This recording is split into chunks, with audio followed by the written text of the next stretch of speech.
મિત્રો આપનો ખૂબ ખૂબ આભાર. ખૂબ સરસ મજાની કોમેન્ટ કરી રહ્યા છો, ખૂબ શેર કરી રહ્યા છો, ખૂબ લાઈક કરી રહ્યા છો, ખૂબ સબસ્ક્રાઇબ કર્યો. આપનો ખૂબ ખૂબ આભાર. આજ જાય છે કુંડલા નિશ્રાને મળવા માટે.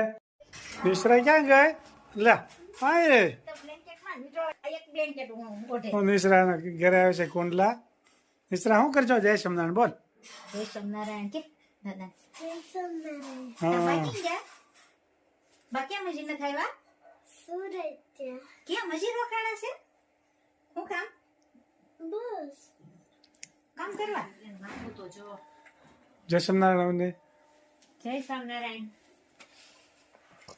લે માથું હરકું કરવું પડે આવે માથું સારું જ છે હજી ઉઠે છે ને એટલે એવું જ હોય કેમ માથું હું નિશ્રા તું કે છો? જો કુંડલા આવ્યા છે નિશ્રા. જો નિશ્રા આમ જો હરકું. રામ લક્ષ્મણ ભરત ને શત્રુઘ્ન. પછી સીતાની કેટલા બેન હતા? સીતા ઉર્મિલા માંડવી અને સુતી કીર્તિ. પછી રામને વનમાં શું કામ જવું પડ્યું હતું? રાક્ષસોને મારવા. અને પછી એમ નહીં, એને વરદાન કોને માંગ્યા હતા? કઈ કઈ કઈ કોની પાસે માંગ્યા? મંત્રા પાને. મંથરાએ શીખવાડ્યું હતું. મંથરા પાસે નહોતા માંગ્યા, દશરથ રાજા પાસે માંગ્યા. હું બે વરદાન માંગ્યા હતા? રામને 14 વર્ષનો વનવાસ અને ભરતને ગાદી. ભરતને ગાદી. બરોબર. પછી રામની વનમાં ગયા, ત્યાં એને કે હું થયું બધું? પહેલું શું થયું? રામ શું લેવા ગયા હતા? સીતાનું હરણ થયું ત્યારે રામ શું લેવા ગયા હતા? મૃગલો લેવા. અને મૃગલો કોણ હતું? રાક્ષસ. કેવો રાક્ષસ હતો? માયાવી હતો ને. કોને મોકલ્યો હતો? રાવણે. રાવણે મોકલ્યો હતો. પછી સીતાજીને કોણ ઉપાડી ગયું? રાવણ. પછી એને રસ્તામાં કોણ મળ્યું? જટાયુ. પછી જટાયુએ શું કર્યું? લડાઈ. પછી રાવણે શું કર્યું જટાયુને? પંખ કાપી નાખ્યો. પછી જટાયુ પાસે કોણ આવ્યું? રામ આવ્યા. પછી શું પૂછ્યું રામે? આવી દિશા તમારે કોને કરી? પછી જટાયુએ શું કીધું રામને?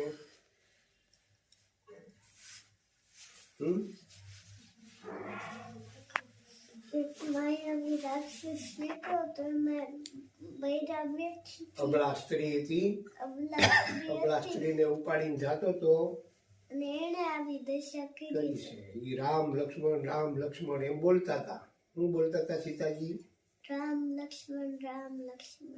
તમે રામ લક્ષ્મણ છો? તો કે હા. પછી શું કર્યું રામે જટાયુને? ખોળામાં લીધા ને પંખ હરકે કરી. પછી ત્યાંથી આગળ આવેલા. પછી જટાયુ ને રામ ને બધા આગળ આવેલા. પછી કઈ નગરી આવી? રાજા કોણ હતું? સુગ્રીવ રાજા હતા. પછી એ બધી સેનાઓ ગઈ કોની હારે? રામ હારે બધી ઓળખાણ કરી ને. પછી ક્યાં ગયા? લંકામાં. પેલા આડું કાઈ નું આવ્યું? પણ લંકામાં બી ગયા. આડું સમુદર આવ્યો. પછી શું કર્યું રામે? પ્રાર્થના કરી અને દરિયાદેવને મનાવ્યા ને. શું કામ ચાલી જોશ? તો ઊંધિયું શાક બનાવવાનું છે. ઊંધિયું? હા, ઊંધિયાની કોમેન્ટ બહુ આવે છે. રેસીપી માંગે જો ભાઈ સરસ મજાનું ઊંધિયું શાક બની રહ્યું છે. એની રેસીપી જોરદાર. આજ ઊંધિયું શાક બની રહ્યું છે, આપ જોઈ શકો છો. આ ગોળીઓનો મસાલો બનાવું છું. ઊંધિયા શાકમાં નાખે ને સરસ મજાનું ઊંધિયું શાકનો મસાલો છે બધો. ધાણા જીરું પાવડર, હળદર, ચટણી, નિમક. કાલ કોમેન્ટ હતી તમે મીઠા ડબલું બદલાવો. લા ડબલામાં વાંધો છે? બહાર તમે જો બેઠા છો ઊંઝામાં. બાઈ બેઠા છે જોવે છે ઊંધિયું શાક બને છે ઈ. બાઈએ તો ઘણી વખત ઊંધિયું શાક બનાવ્યું છે ને મસ્ત બનાવે છે. બાકી હું લાવું ગોળીઓ વાળો પણ મેં કીધું રેસીપી આપવાની છે ને. હા બરાબર. બા તો બહુ મસ્ત બનાવે છે શાક. મેથી કોથમીર બીજો અત્યારે બેઠા છે શાંતિથી. આપણે ચાલતી છું ભાઈ. અને લીંબુ ની સોગાન સરસ મજાનું ઊંધિયું બની રહ્યું છે, આપ જોઈ શકો છો.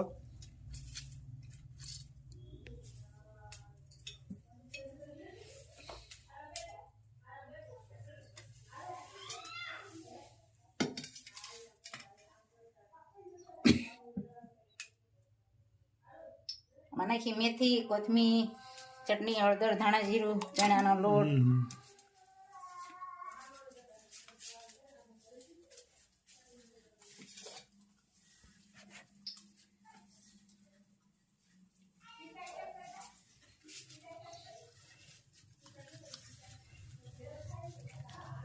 સરસ મજાનું ઊંધિયું શાકની ગોળીઓ બનશે ને. આની ગોળીઓ બનશે. ઊંધિયા શાકમાં ઓલી ગોળી બનાવે ચણાના લોટની એ બને છે અત્યારે. ઘણી જાતના મસાલા અને ઘણી જાતના શાક હોતો હોય.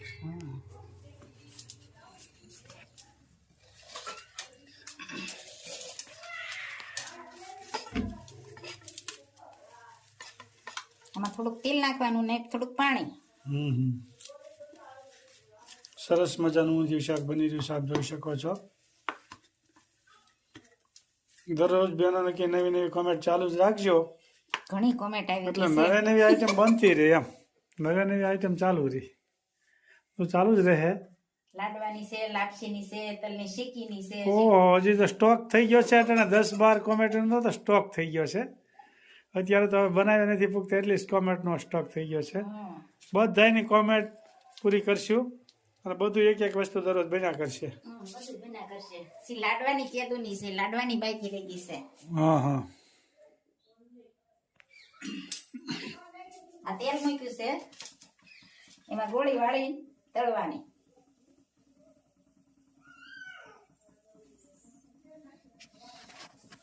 સરસ મજાનું આવી રીતે ઊંધિયા શાકની ગોળીઓને પેલા તળવી પડે.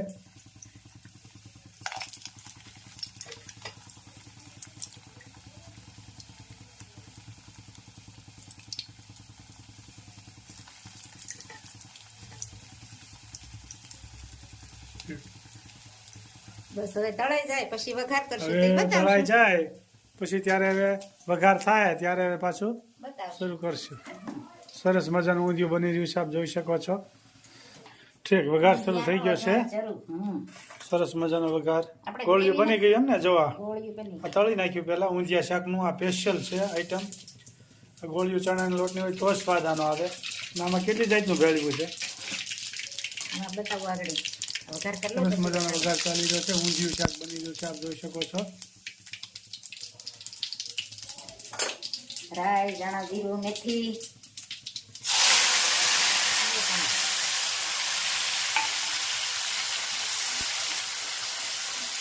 ઘણા ગ્રેવી કરે આપણે કટકા કરીને ચડવા દેવાના. બરોબર. નોખી નોખી સિસ્ટમ હોય ને. ટમેટાની ગ્રેવી કરીને હતન નાખે.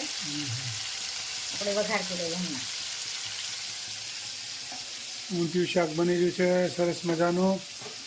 આમાં બાફું છે ને.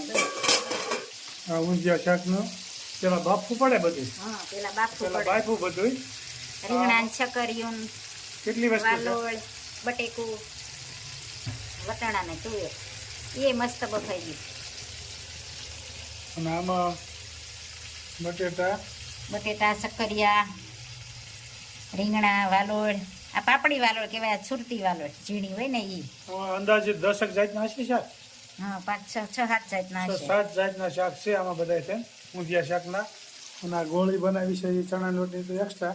હા, ઊંધિયા શાકમાં એટલી બધી આઈટમ આવે. આમાં મસાલો ચટણી ધાણા જીરું નમક મીઠું અને મેથી પત્તા ને કોથમીર. સરસ મજાની કોમેન્ટ આવતી હતી કે ઊંધિયું શાક બનાવો. બહેનોને તો બહુ જ હવે રસોઈમાં જવાનો ઇન્ટરેસ્ટ પડે છે. તો ઈ રીટાબેન ની કોમેન્ટ હતી. હા હા રીટાબેન કહેતા હતા આ રીટાબેન તો એ કહેતા હતા કે આ ઓલું કાલે સીતા માતાનું ભજન સીતા સાંભળે. માતાનું બહુ એને ગમ્યું. એ કે રોવાઈ ગયું એવું થઈ ગયું. હા હા સીતા માતાનું ગીત ગાયું ને મેં કીર્તન તો કે આહુડા આવી જાય એવું જ હતું દ્રશ્ય. આવો મને રીટાબેન થોડીક વાર એવું થઈ ગયું પણ મેં કઠણ થઈને ગાઈ નાખ્યું. રીટાબેન આપનો ખૂબ ખૂબ આભાર. ખૂબ સરસ રીટાબેને કોમેન્ટ કરી રહ્યા છે. હા. આમાં ચટણી, હળદર, ધાણા જીરું, મસાલો આમાં ચોથા પૂરતો નાખવાનો હોય.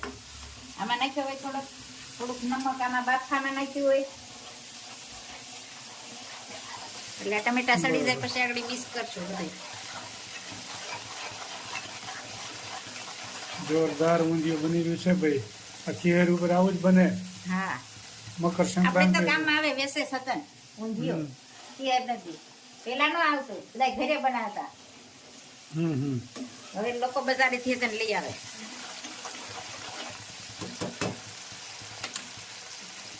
ઘરની વસ્તુ એકદમ ચોખ્ખી હોય, બજારમાં તો પછી બધું હાલતું હોય ભેગું. હા એમાં તો બધું આવે જ ને. જો એવા ઊંધિયું બની ગયું છે ભાઈ, ફર્સ્ટ ક્લાસ બની ગયો ને. હજી વાર લાગશે. બની રહ્યું છે ઊંધિયું જોરદાર. હવે આમાં બધું મિક્સ કરી દેવાનું. જો આ ઊંધિયાનું અટાણે મિક્સન થવા મળ્યું છે બધું. હવે આ થોડીક વાર ચડશે ને જોઈ પછી શકો છો આજે બધું મિક્સન કરવાનું છે બાકી. જોરદાર ઊંધિયું બની રહ્યું છે. ગ્રેવી કરવા માટે માંડવીનો ભૂકો, સરસ મજાનો માંડવીનો ભૂકો, શિંગદાણાનો ભૂકો અને તલનો ભૂકો. ઊંધિયા શાકની આઈટમ છે બધી.